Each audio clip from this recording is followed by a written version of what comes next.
Hey, what is up guys, Mergaman4 here, and today I'm going to be giving my thoughts and opinions on episode 4 of series 10, Knock Knock.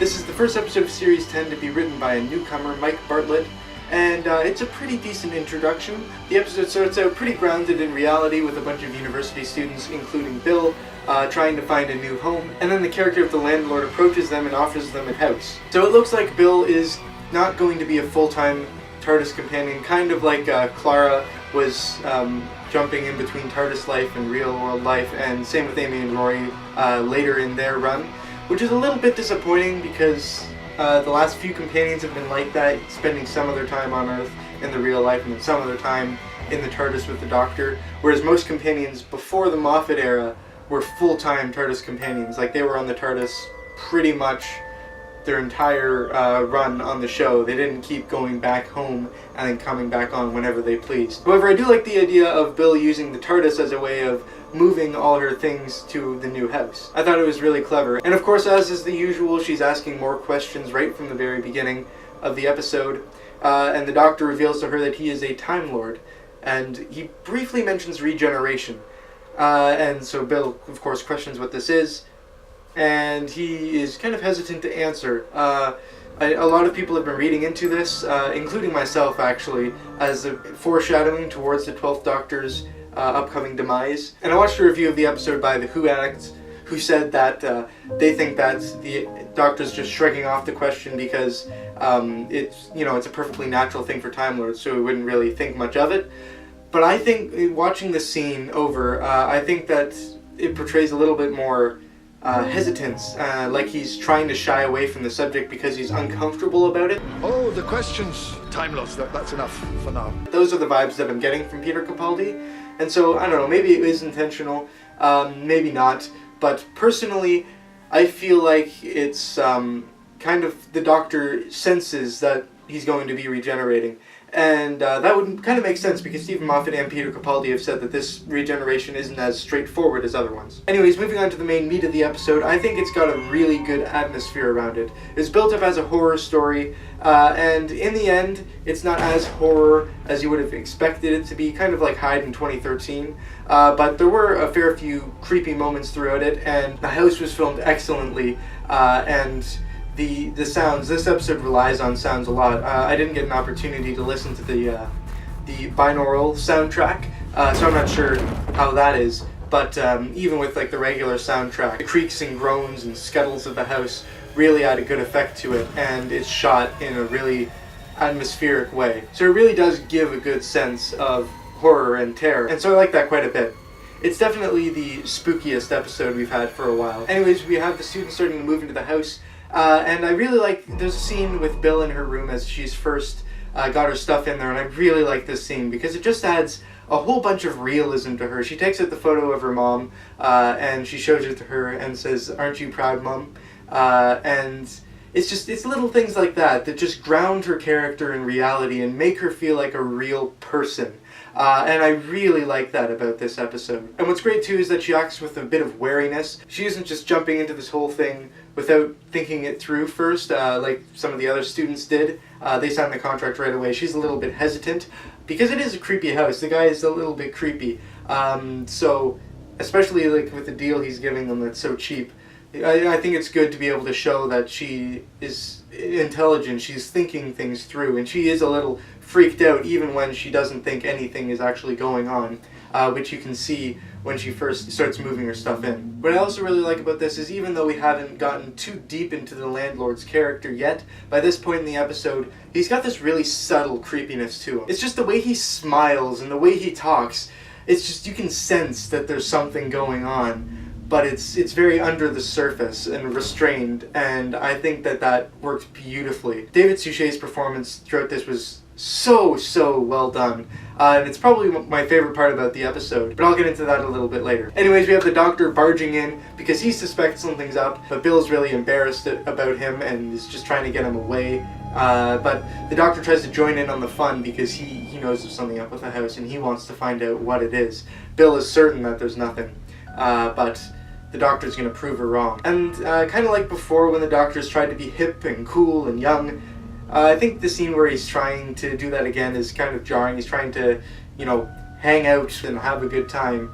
I don't know, it's kind of interesting. It's a little bit funny, but at the same time, it's like, please, just don't do that. I think it's really cringy. At the very least, he's not playing the guitar, and he's not calling himself Dr. Disco. I hate all that stuff. I think when it's kind of restrained like this in a Knock Knock, that's alright, and it was for such a short period of time. And of course, the only reason he's doing it, he has a purpose for doing it. In the other episodes, it was just kind of stupid, I think. But this one, it has a little bit of a purpose because he's trying to make an excuse for him to stick around. I also like the way that the deaths of the episode were shot. We don't get to see the first 2 deaths, which I think was very effective. Of course, the first one is in the pre-title sequence, and then the second one is, I think his name was Paul, it was really effective because just before his death, he was pretending to die just to get a laugh from like Bill and her friend Shireen, I believe her name is.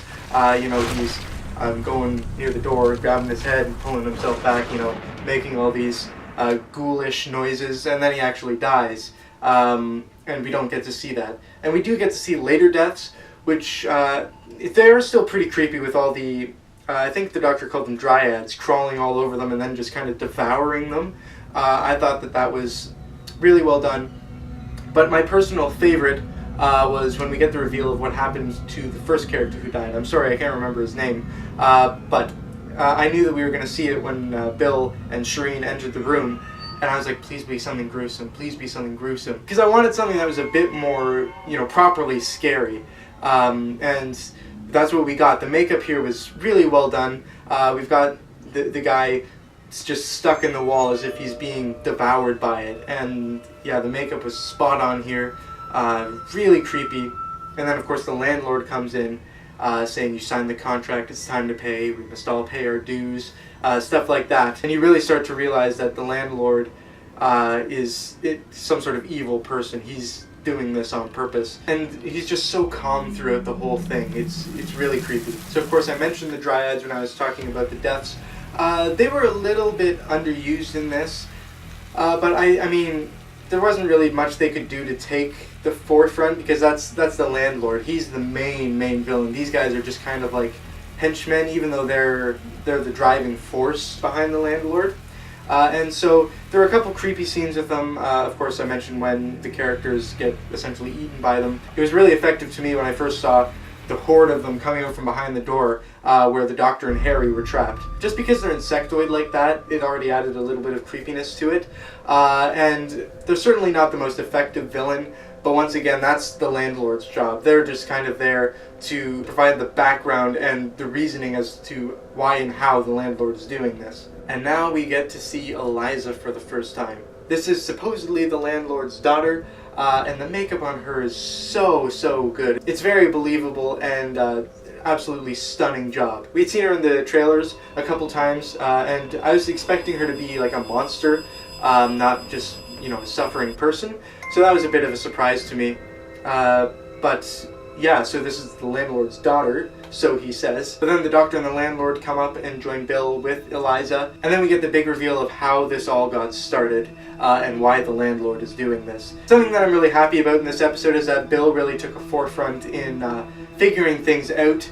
Of course, she's been the asking questions type all throughout the season, and here she's really observant and points out that there's no way that the landlord could be Eliza's father, because she's been like this for 70 years, and the landlord isn't old enough to have had a daughter and survived 70 years and still be like the age he is now. And so she figures out that, plot twist, Eliza is actually the landlord's mother. And I've seen in a couple of reviews that this was a pointless twist. I don't really think so. Well, it's true that it does make perfect sense for the landlord to go through all this trouble to save his daughter. That's kind of necessary for the ending point where Eliza realizes that she doesn't have to listen to the landlord because she's his mother. Because the whole solution hinges on Eliza finding out she's the mother of the landlord and realizing that she can take control. And so she doesn't realize that she's the landlord's mother because the Doctor states that the dryads preserve voice and physical appearance. They don't really preserve memories all that well. So Eliza just thinks whatever the landlord tells her. Anyways, we have a really big emotional scene. David Suchet. Oh, what a good piece of acting here. Just so utterly believable. You can see him getting torn apart about what's happening. And so for the 4th episode in a row, I mentioned in the last couple episodes, I don't like that they're continually reusing the trope that the villain is just being misunderstood. They're either killing because they're trying to do something good, like the emoji bots, or they're just killing by accident. They're not purposefully causing so much harm, like the sea creature under the Thames. However, this varies a little bit because the landlord, he's fully aware that what he's doing is bad. He's fully aware that he's taking these lives from these people, and he doesn't care. He is more of an evil person. I wouldn't call the emoji bots evil. I wouldn't call the space puddle evil. I wouldn't call the sea creature under the Thames evil. The landlord I would call evil. He's definitely doing it with good intentions, but the things that he are doing to keep his mother alive are evil, and he's aware of this, but he does it anyways. And I just really like that. David Suchet did such a good job, an absolutely believable performance, and I loved it. And I mentioned earlier, his performance was probably my favorite part of the episode. I thought it was great. But then Eliza realizes that she's the mother and that she can take control, and she knows the whole time that what the landlord is doing is wrong. But she thought that it was for the better. She thought that it was for a good cause, because that's what the landlord told her. But now she takes control. And it's a really, really emotional scene as she tells the landlord to let her go and just go and live his own life. Once again, this is one of the reasons I think he's evil, because he's completely defying his mother, who wants him to go and live a good, meaningful life. And he just says, no, if you won't finish them, I will. And so Eliza does what she knows has to be done, and essentially she commits suicide and then kills her own son. So it's really sad, and he accepts it in the end, but he doesn't want to. He's just like a blubbering child when this happens, and the dryads are crawling up all over them and consuming them. But he's not fighting it. He and his mother embrace, and then they're gone. And yeah, I thought that scene was very well done, very emotional. My main issue with the episode comes at this point. Because all the people who died earlier got resurrected, which completely nullifies the whole point of the deaths. I hate when characters get resurrected, because it removes all impact. And like, especially since this is supposed to be a horror story, when you have a horror story, the characters don't come back to life at the end. It's just incredibly disappointing, and robs it of part of the emotional impact that it had, because now there hasn't been as much sacrifice and as much destruction. And so it lessens the meaning and emotional impact of the ending significantly. That just really bothered me. It does every time. And it's just there for the sake of having them live. It doesn't further the plot anymore. It doesn't do anything. Anyways, then the house crumbles and the students are left with nowhere to live. And now we have the vault. Again. So Nardole is once again briefly in this episode. He's not really worth talking about in this review, I think. He's pretty much the same as the last couple episodes. Brief cameo. Now, last week, I said I wasn't going to talk about what I thought might be in the vault. This week I will, because I'm almost 100% certain what it is, for two reasons. Last week I said that I didn't think that the vault would be open until the finale, but the issue of Doctor Who Magazine that was released just a day or two after I uploaded my video said that the vault would be opened in episode 6, which is a lot earlier than I was anticipating. And so that automatically made me think that it was going to be Missy, especially because of all the fan theories around it, and Missy is in episode 6. But the thing that made me pretty much certain that it's going to be Missy was the ending of this episode. We hear someone playing the piano inside the vault, and the Doctor's acting really friendly with them, saying, "Let's have dinner, I've got a story to tell you." So all on its own, that might not piece up to Missy. But the point that made me super confident was when he said, "And lots of young people get eaten," and then you hear really happy music coming from the piano, and I'm like, that's definitely Missy. Because all the other theories I've seen, this just doesn't fit. And I don't think that Moffat is going to try something particularly new. I'm sorry, but I don't feel like he's going to. John Sims' Master was another one, which could still possibly be it, but the piano is not like John Sims' Master at all. That's just something that I think suits Missy, and so I would be incredibly surprised if it isn't Missy. Anyways, that's my thoughts and opinions on Knock Knock. It was a thoroughly enjoyable episode, and I think I might have even enjoyed it a little bit more than Thin Ice after second viewing. After my first viewing, I thought it was in between the pilot and Thin Ice, but now I'm starting to think it's a little bit better than that. So I think I'm going to give it a 7.5 again, but I think it's right now my favorite episode of the series. Just barely over Thin Ice. Anyways, that brings my series average to 7.375. And yeah, so next week we have Oxygen, written by Jamie Matheson, who has written some great episodes in the past. I'm very excited for this one. Hopefully this isn't going to have misunderstood villains, but actually real, proper villains. Anyways, that's it for now. Please put in the comments what you thought about Knock Knock. Did you love it? Did you hate it? And also put your theories in the vault. Do you have something wildly different from what everybody else had? Or do you also think it's going to be Missy? In any case, Murder Man 4, over and out. I hope you enjoyed. I'll see you guys later.